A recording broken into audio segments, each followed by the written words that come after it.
तो दोस्तों उसामान डेम्बेले 2025 बैलन डोर जीती है, तो इसी के बारे में हम कुछ बात करेंगे। और सबसे पहले मैं बहुत ही ज़्यादा इम्प्रेस्ड हूँ डेम्बेले से ज़्यादा यमाल के बारे में, क्योंकि वो 18 साल में सेकंड पोजीशन पे पहुँच चुका है, तो काफ़ी ब्राइट फ्यूचर अहेड है उसका।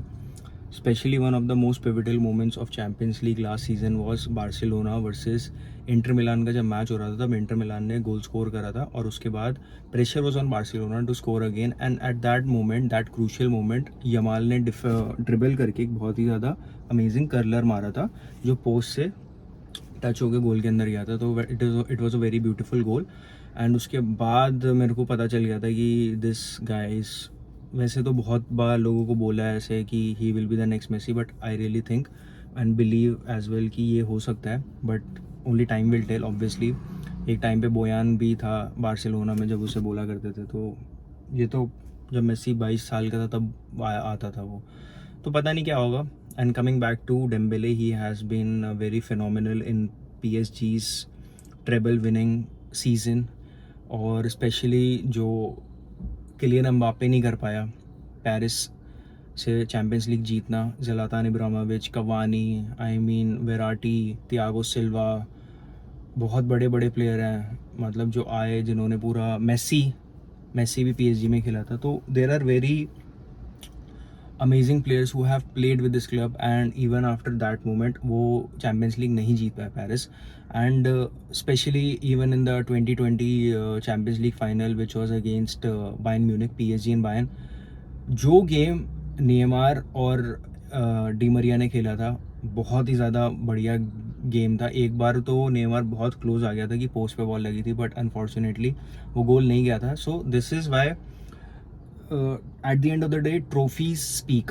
तो हमारा जो डेम्बेले है उसने वो चीज़ करके दिखाई है।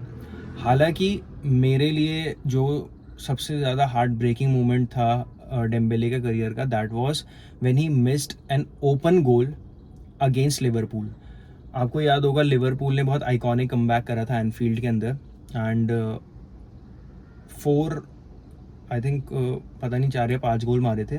जो भी था, एक गोल एक्स्ट्रा अगर वो मार देते तो और उनकी एडवांटेज मिलती, और लिवरपूल लास्ट तक ही वो कवर कर पाई थी जो उन्हें गोल मारने थे। तो मेरे हिसाब से जब मेसी ने आराम से बॉल उसके पैरों में दी थी डेम्बेले, मेसी यहाँ था, डेम्बेले यहाँ था, डी के अंदर या डी के जस्ट बाहर था, और एलिसन था गोल के अंदर, बहुत ही ज़्यादा आराम से गोल मारा जा सकता था, बट ही मिस्ड।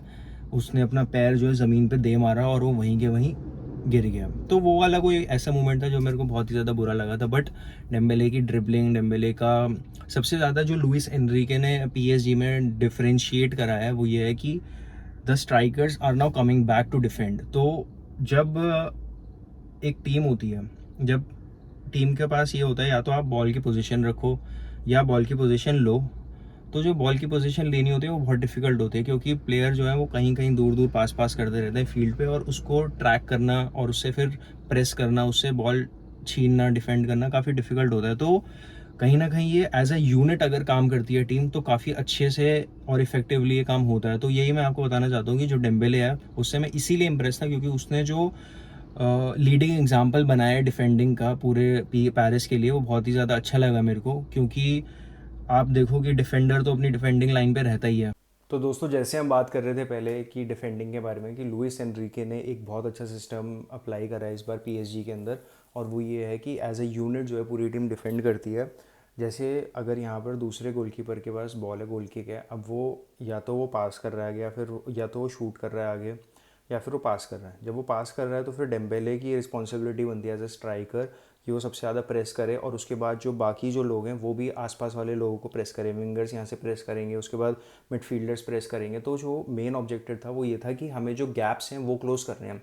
तो जब ये इनिशिएट करता है डेम्बेले, तो उसके बाद मोमेंटम बनता है पूरी टीम का कि सब करेंगे।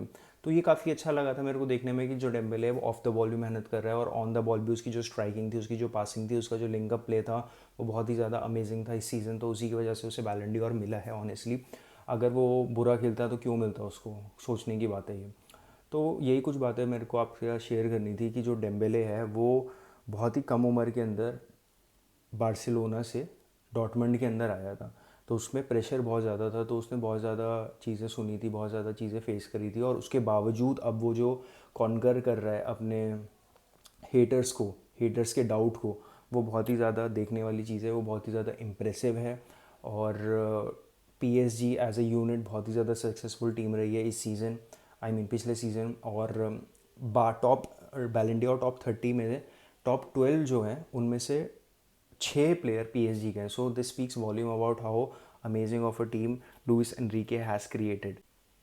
जैसे ही PSG ने एक्वायर करा था नेमार को 222 मिलियन में, तब बहुत ज़्यादा प्रेशर आ गया था कि भाई बार्सिलोना किससे रिप्लेस करे। तब ऊसामैन डेम्बेले बार्सिलोना आया था, और उसे रिप्लेस नेमार को रिप्लेस करना कोई आसान काम नहीं था। आई मीन डेम्बेले ने बहुत कोशिश करी, इंजरीज हुई उसको, वो नहीं कर पाया। उसके बाद उन्होंने कुटिन्यो को भी लाए थे, कुटिन्यो भी वो रेप्लिकेट नहीं कर पाया। मेरे हिसाब से कुटिन्यो का one of the worst decision था बार्सिलोना में आना, क्योंकि he was such a good player in Liverpool, लेकिन बार्सिलोना में वो थोड़ा कम दिखा।